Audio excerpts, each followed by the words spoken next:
Que a vida do adulto é cheia de perrengues, isso você já sabe.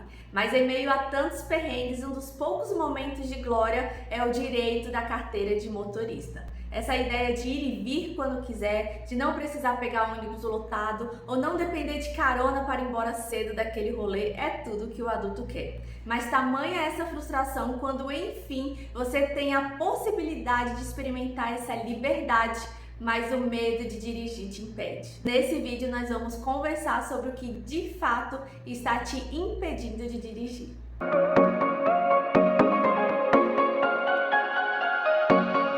E aí você começa a observar o trânsito para entender o que aquelas pessoas que dirigem têm que você não tem. Mas encontrar essa resposta é quase impossível, porque ao mesmo tempo que você vê aquela mocinha que nem parece que tem 18 anos, já está dirigindo para cima e para baixo, tem aquela senhora toda desenrolada e que dirige com segurança para todo lugar. E somada a essa frustração, ainda tem os comentários. Ai, gente, os comentários. Mas menina, você aí de carro na garagem andando de ônibus? Ai, não sei pra que esse medo todo, pega logo esse carro. Uma menina inteligente dessa, estudada e com medo de pegar carro? Ah, não é fácil, eu sei disso. E sabe por que eu sei? Porque além de eu ter passado por isso, eu já atendi várias mulheres que superaram seu medo de dirigir e, para minha surpresa, eu encontrei alguns pensamentos padrões que eram o que de fato impediam essas mulheres de dirigir. Sim, é isso mesmo que você ouviu. Tira da sua cabeça que a única justificativa que as pessoas têm de ter medo de dirigir é algum trauma ou associação com algum acidente de trânsito. Não é. O medo, ele não vem do além, mas sim da forma como você interpreta o dirigir. E essa é a única coisa que diferencia você que tem medo das pessoas que pegam o carro todos os dias. O que muitas pessoas não entendem é que o dirigir geralmente é associado a uma sensação de se sentir exposta, de se sentir julgada, de se ver como incompetente, sabia disso? E o resultado disso são aqueles sintomas que você já conhece, que é aquele tremor, o coração acelerado, sudorese, aquela boca seca. E eu vou te apresentar alguns desses pensamentos comuns das pessoas que têm medo de dirigir. Será que você se identifica com algum deles? Me conta aqui nos comentários qual desses pensamentos que mais tem te atrapalhado de dirigir. E o primeiro pensamento que tem te impedido de dirigir é achar que o trânsito é um lugar perigoso. E sinceramente, é mesmo, você tem razão de pensar assim. O problema é quando você pensa que o trânsito é perigoso somente quando você está como motorista. O trânsito para pedestre é tão perigoso quanto, se não for até mais. Se você ultrapassa uma rua e não olha os dois lados, o estrago é grande. E se a gente for pensar de uma forma mais profunda, não é só o trânsito que é perigoso, a vida é perigosa. E talvez um grande engano seja dar essa ênfase que o trânsito é perigoso por talvez você não ter tanta experiência. Quantas pessoas que você conhece que se envolveram em acidentes graves quando ainda estavam começando a dirigir? Pouquíssimas, né? Pois é. Agora, quantas dessas pessoas já eram assim, motoristas experientes? Percebe? O seu medo inicial, que demonstra que o trânsito é um lugar perigoso, é para que você tenha cautela, para que você seja prudente, mas não para te impedir de dirigir. E com isso nós entramos no segundo pensamento, que é ter a expectativa de que você precisa se sentir 100% segura.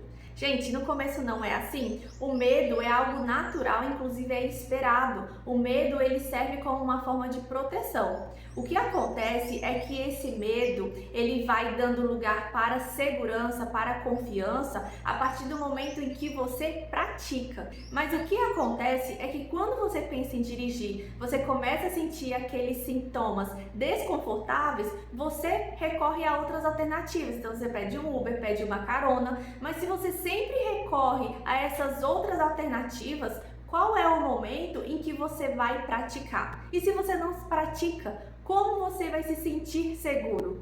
Entende? Então você precisa colocar cada coisa no seu lugar e entender que se você está no começo, você não vai se sentir 100% seguro. Para isso você precisa de prática, você precisa se expor. Dirigir é uma atividade complexa que requer agilidade, atenção, assim como qualquer outra atividade nesse nível. Lembra quando você aprendeu a ler? Pois é, como é que era? Como é que era no início? Você cometia algum erro? Vários, né? Pois é, a gente passava por aquele processo, mas parece que a gente tinha paciência de ali fazer as associações, a gente dava uma gaguejada, errava, mas a gente continuava, ninguém desistia de aprender a ler. A diferença é que quando nós somos crianças, a gente tem paciência e respeita o processo, mas quando nós somos adultos, a gente quer tudo para ontem. Querer ser perfeccionista no trânsito é algo que só vai te atrapalhar. Então assim, aceita que você vai cometer alguns pequenos erros e tá tudo bem. E esse é outro pensamento comum, achar que todos estão te avaliando, te observando. Gente, nós somos seres autocentrados. A maioria de nós estamos preocupados apenas com nós mesmos. É a mesma história daquela pessoa que não vai para academia porque tem vergonha da roupa, de fazer o exercício, afinal de contas vai estar todo mundo observando. Não tá não, a maioria das pessoas nem liga. No trânsito é a mesma coisa, o máximo que vai acontecer, se você estiver ali fazendo alguma coisa, a pessoa vai te ultrapassar e vai seguir a vida dela. Ah, Denise, mas você falando assim, parece ser tudo muito simples, tudo muito fácil, mas a verdade é que quando estamos em um carro caro, qualquer coisa que acontece vai ser um baita de um prejuízo, uma dor de cabeça, e é verdade. Mas tudo isso me indica para um pensamento que é muito triste, mas ao mesmo tempo é muito comum, principalmente vindo de mulheres, que é de não se acharem merecedoras de conduzirem um veículo. Muitas vezes dirigir tem essa associação com status, né? E às vezes elas olham para elas mesmas e acham que não são merecedoras. Afinal de contas, quem sou eu para querer estar conduzindo, dirigindo um veículo? Isso não é para mim. Vem até aquela coisa meio de síndrome de impostora, sabe? Isso é muito comum de acontecer. Se por um acaso você tem esse pensamento, tá na hora da gente ressignificar algumas coisas. E sabe, se você dirige e você assistiu o vídeo até aqui, talvez você não entenda. Mas para as pessoas que têm medo de dirigir, isso é algo que vai ganhando uma proporção tão grande que às vezes acaba impactando na autoestima dela, na autoconfiança, na autoeficácia e às vezes coloca até em dúvida o valor da pessoa. Se viver uma vida que vale a pena ser vivida implica em dirigir, decida hoje enfrentar os seus medos, resolver esses pensamentos distorcidos sobre você e sobre o mundo. Se você gostou desse vídeo, curta para eu saber, me deixe aqui nos comentários se vocês têm interesse em uma parte 2 com exercícios práticos, para a gente dar os primeiros passos para enfrentar esse medo de dirigir. Nos vemos no próximo vídeo. Tchau!